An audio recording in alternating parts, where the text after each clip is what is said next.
Hello, family, and welcome to another episode of Role Model Makers Experts Interviews. I'm your host, Dr. L, the Parent Whisperer.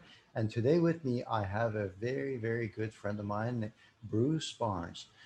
He is actually a wellness and mindset expert. He is the founder of Actualize Your Full Potential company.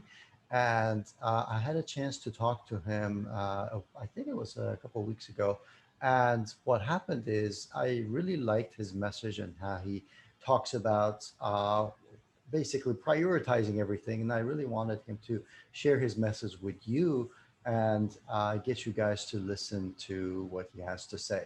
So without further ado, welcome, Bruce, to our show. I appreciate you taking the time to being here today. And tell us a little bit more about yourself and how you came to create the company that you currently run. Well, hi, thank you for having me. This is um, really excited to be here. I all my stories is I uh, had a lot of health challenges as a teenager and was in and out of the hospital like half my school year in the 10th grade, and just eventually had some surgery and still had over the years had more surgeries and everything. And so eventually I you know had to focus on wellness products and different things that could help me. But throughout all of that, I realized just how important the positive mindset was. And I'd always been pretty positive when I was growing up, but I don't remember exactly what it was that I saw or heard or whatever, but it just kind of triggered me to focus more on staying positive and just you know um, doing things that you know could help me to stay positive in that regard. And um, the kind of the turning point for me was in one point I was going to have another surgery. All right, maybe a week or so in the hospital, another week or so in the recovering and that. No, not so. So I had a lot of complications in that, and I wound up actually being in the hospital for 21 days shy of a year, and Wow. um, was almost there was just that one stay. I almost died 3 times. Wow. I was in a coma for about a week, and just just before going into the coma, which I didn't realize that's what was happening, but I saw a uh, special on the hospital TV channel that was from Dr. Bernie Siegel with Love, Medicine, and Miracles.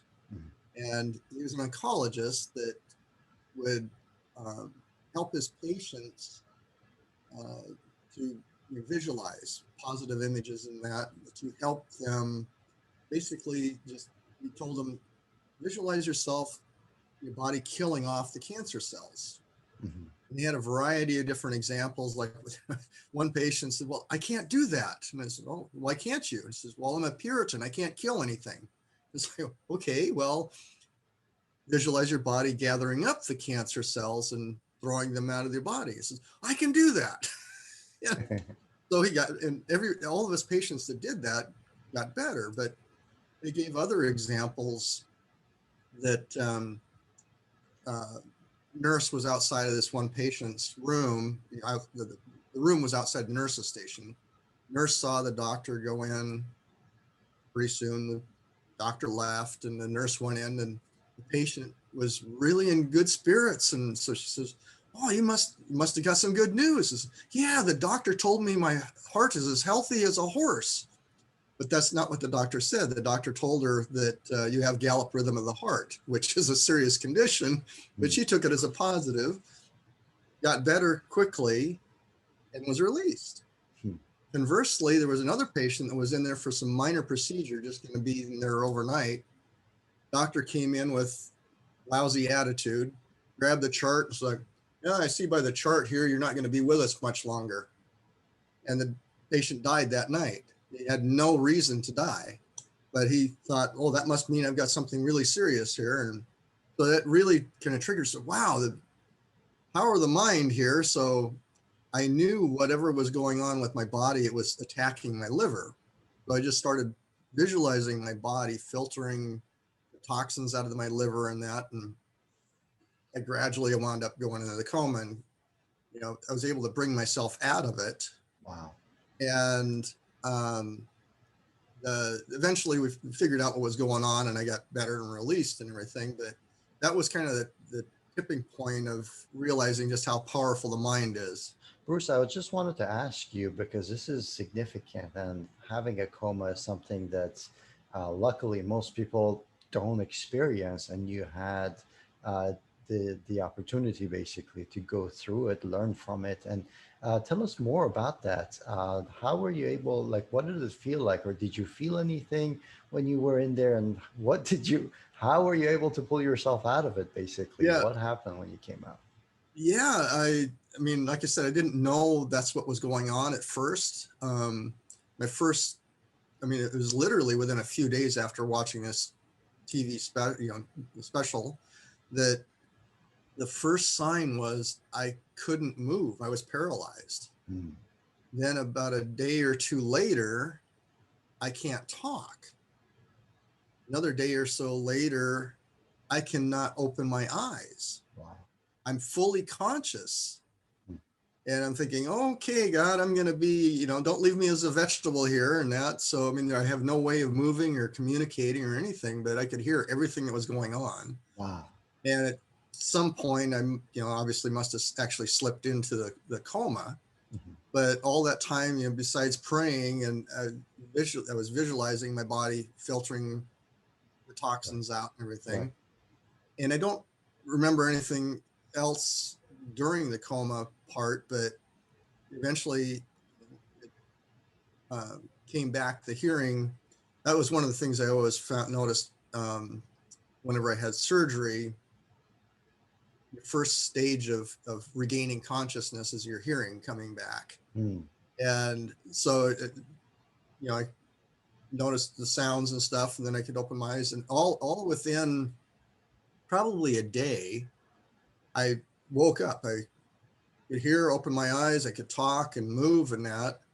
And by then I had been in the hospital for several months and that. So one of my favorite nurses came in to check on me and check the vitals, and she was kind of surprised that I was awake. And she said, "Well, you were in a coma for almost a week." And they're like, "What?" Yeah, okay. I just thought I was asleep. Yeah, because people lose track of time when they're in Yeah, coma, right? yeah. I bet your family must have just felt ecstatic and on Well, yeah. top of the world. So. And that was one of the things that uh, before I actually drifted off, I remember hearing my dad. There was some negative comment or whatever that I don't know if it was a doctor or nurse or something that was in my room started to say, and my dad, I heard him says, "Let's step out of the room." And he told me later on, he made it clear to them, it's like, he may not be able to respond, but he might be able to hear you. So don't say anything negative around him. Nice. And it's like, he was so right. I mean, at that point, I could still hear everything. So yeah, it's, That was the perfect support you needed before going into oh yeah. coma. That's awesome. Thank you. Great. Awesome. So tell us more. Tell us more about why what I mean you discovered the importance and the power of mind, and tell us more about what you decided to do with it, why it's so important. I mean, I've seen people that have recovered from things like cancer and things like that by setting their mind to it. And it's not just about mindset, but actually when you get your mind in gear, then solutions also start coming to you as well. And so I understand that. But so tell us all about it. Well, yeah. Well, each one of my surgeries, um, either during surgery or as I was recovering, I would get some divine message. And initially I um, didn't realize what what was going on or whatever. But my first surgery, I was in such bad shape. I mean, I literally we thought it was ulcerative colitis, and it turned out later on re-diagnosed as Crohn's disease. Well, I was in such bad shape that the day after surgery, they got me out of bed and weighed me, put me on a scale. I weighed 65 pounds. Wow. I was 5 foot 10 inches, 65. I was literally skin and bones. But um, prior to me getting sick, as I was, a kid growing up, I thought I was just like daydreaming, just about my future, Right. different things. But just a few months before I got really sick, when I tried to visualize myself doing something, all I'd get was like a black screen, like a movie theater. It was dark. Hmm. I'm like, okay, what does this mean? I couldn't see myself after high school. So then after this first surgery, I could visualize myself doing stuff again. And afterwards, when I was home recovering, I mentioned to my dad, it's like he was reading something, and it's strange. I've got this like this voice in my head saying, "No, not yet. You're not through here."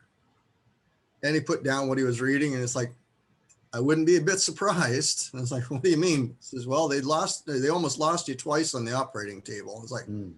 "Okay." Yeah. Hmm. And I read some other books after that about near-death experiences, and um, uh, Betty Eady, Embraced by the Light, was one of the Right. books, and Right. she was describing her experience in heaven, and she was allowed to remember. Hmm. I'm reading this, and it's like, yeah, that's right. It's like, how do I know that's right? you know. And so then other surgeries, it would be simple things like help others. It was like, could you be more vague, a little more direction here? And so I got that a couple times, and then another one was help the kids. And that year-long stay in the hospital, that was almost like shouting at me, help the kids.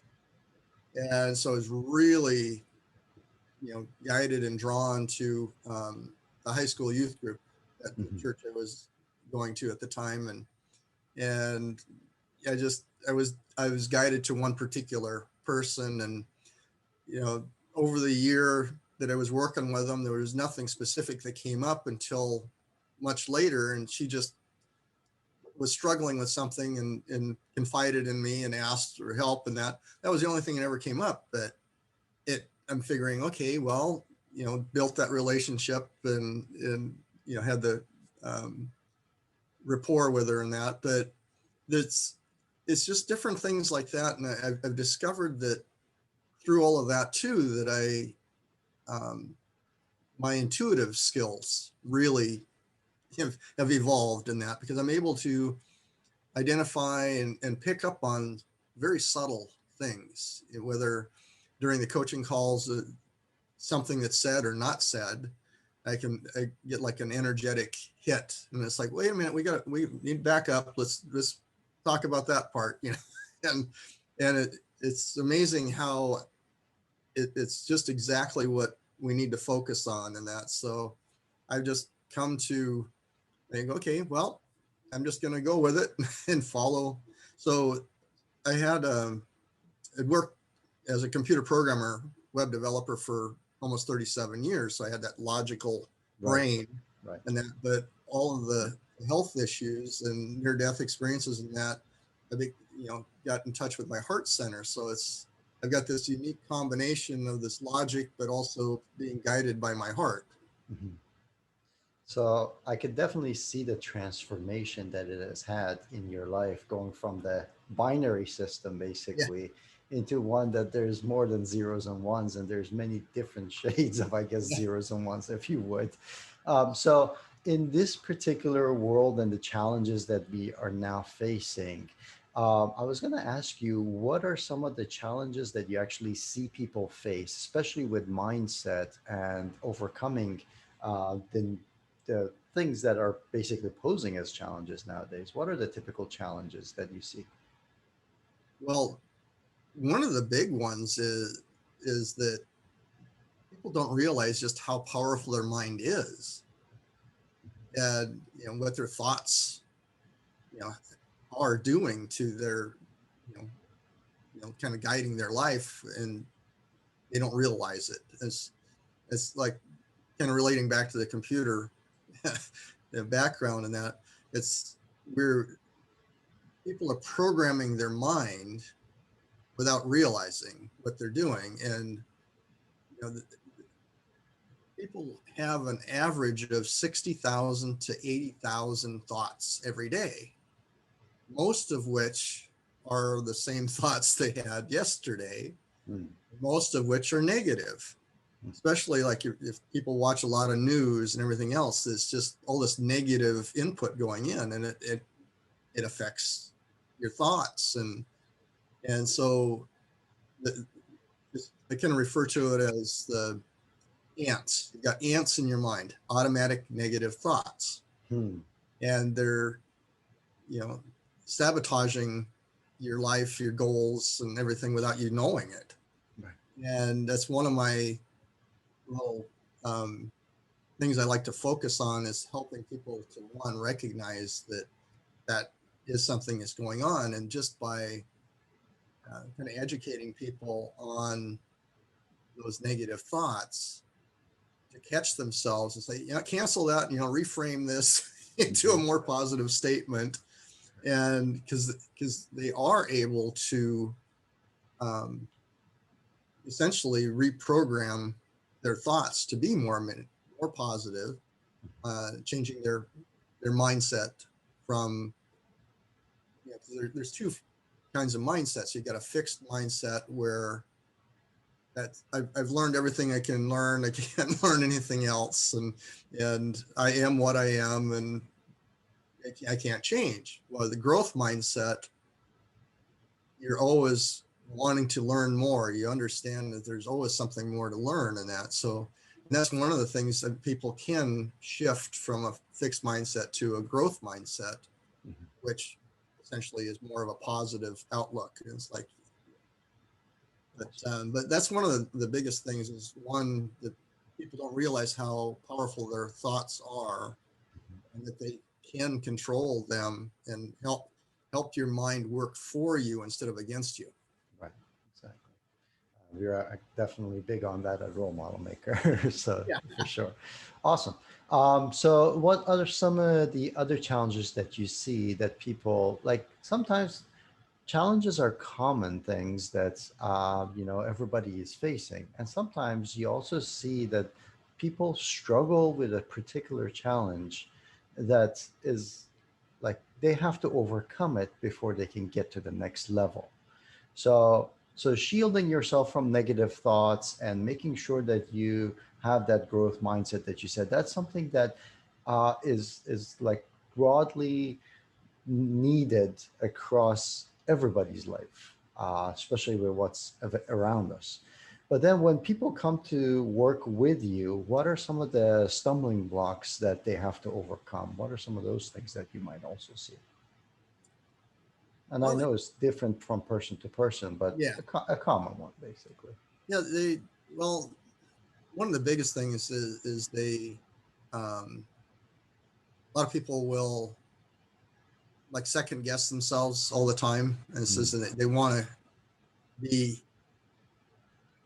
be in control of everything, and um, just wanting them to, or helping them to relax more. And it's Mm. just, and be able to take time out, and do some sort of like meditation, that thing, just to kind of relax the mind and allow the positive, and and, and really it's just taking a lot of times, well, I'm so busy and that I can't do this. Well, there's a lot of little things that you can do to uh, you know increase the positive coming in, um, and there's that's one of the biggest things, is they just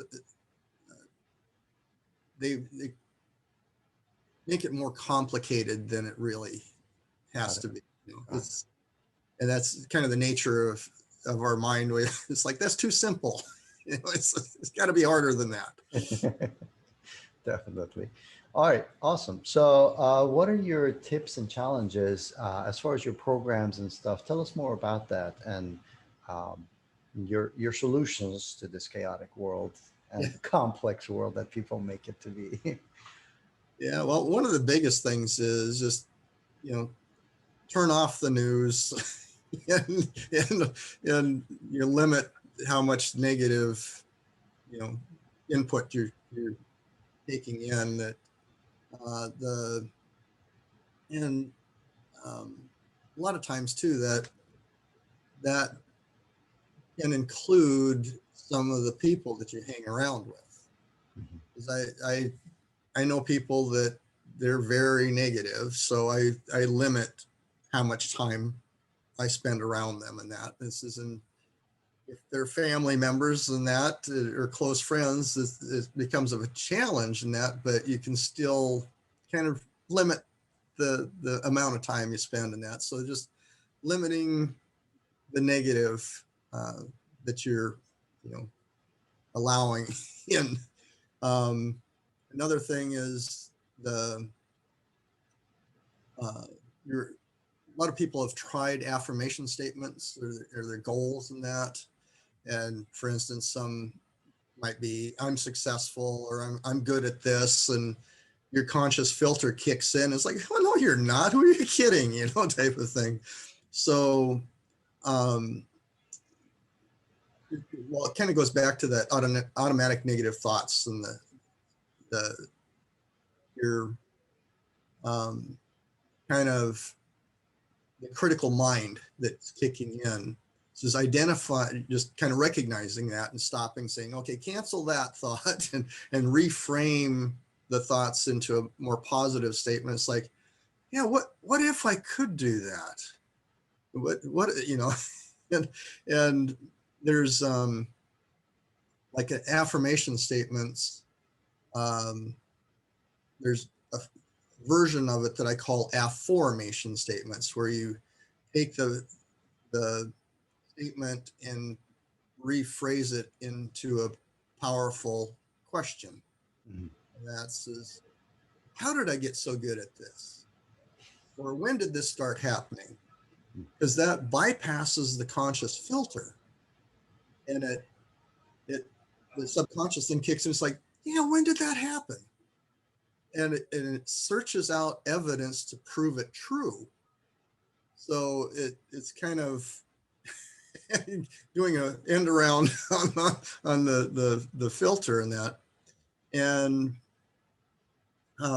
just write out some of those statements and and read them out loud too, because there's something to it by not only reading it but also hearing yourself saying it. Right. And um, another thing is to find at least one mentor that resonates with you and can help you to, you know, work towards the goals that you want to achieve. And um, there's there's a story that about the two wolves. You know, it's a Cherokee Indian story about, you know, we've got two wolves doing battle inside of us. One's a good wolf and one's a bad wolf. And this grandfather is sharing that story with his grandson, and says, everybody's got this battle going on, you know, between these two wolves. And the grandson asks, well, which wolf will win? And the grandfather simply says, the one that you feed. Mm. So just work on feeding that good wolf. And I've got a positive mindset tool that is extremely powerful, that the basic account is free in that. And they've proven with research that just what it's kind of like a digital vision board on steroids. Mhm. Each what we call a session has 1,000 positive images and 200 affirmation statements. And each session has a theme that might be finances or self-confidence or relationship or, you know, different things. And all of the images and statements support that theme. And they've proven just watching 3 minutes of one of these sessions puts your body and mind in a positive state, and it lasts 6 to 8 hours just from 3 minutes. So That's what I call a good investment. It's a yeah, nice return on investment, right? yeah. So I mean, stuff like that that really can make a huge difference in your overall life. Right. I totally agree. Oftentimes, people, when they think they need to do the right thing, they think it's just as cumbersome as their current life, if not more cumbersome. And the reality of it is that doing the right things is an investment that actually pays dividends. It frees up your time, it frees up your energy, it frees up your potential and how you show up in the world. So the hardest part of doing the right thing is getting started. Yeah, After that, things just get easier and easier because you start going down that path and that track. So definitely. Thanks, Bruce. So tell us more about your programs, what you have for our viewers, and also how people can contact you and find out and learn more about you. okay. Well, I've got uh, I got a variety of health and wellness products that I offer, but also coaching, and so I do one-on-one coaching in that, and the incorporate the that mindset tool in Mhm. with my coaching program as well. But uh, you know, had some courses that I would do in person type of thing. That so I'm working on getting those cut over, converted over to an online format and that. But uh, you can my website above me, actualizeyourfullpotential.com, is where you can find more information on everything that I'm doing, as well as my contact information. I recently launched my podcast and YouTube channel, and it's got links there as well to Great.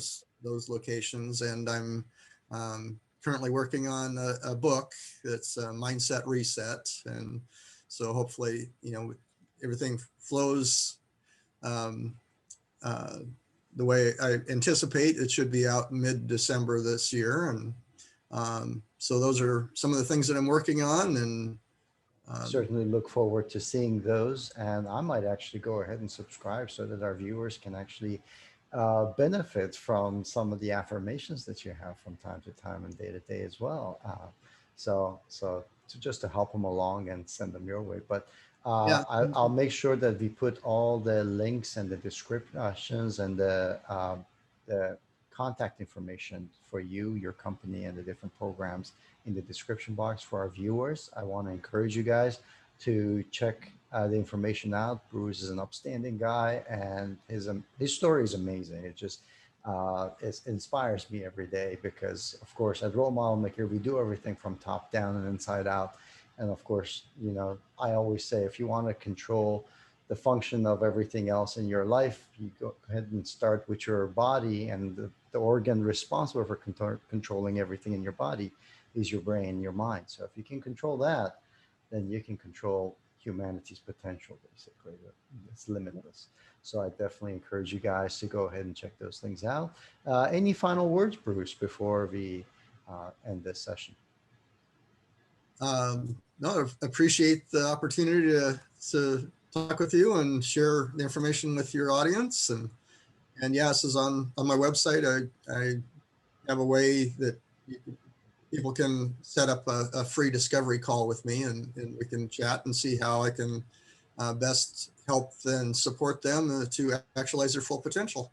Absolutely. I appreciate it. Thank you, Bruce, for doing what you do. And thank you guys for staying with us and listening to us today. And we look forward to seeing you guys in future episodes as well. Have a pleasant day, and we'll see you later. Cheers. Bye.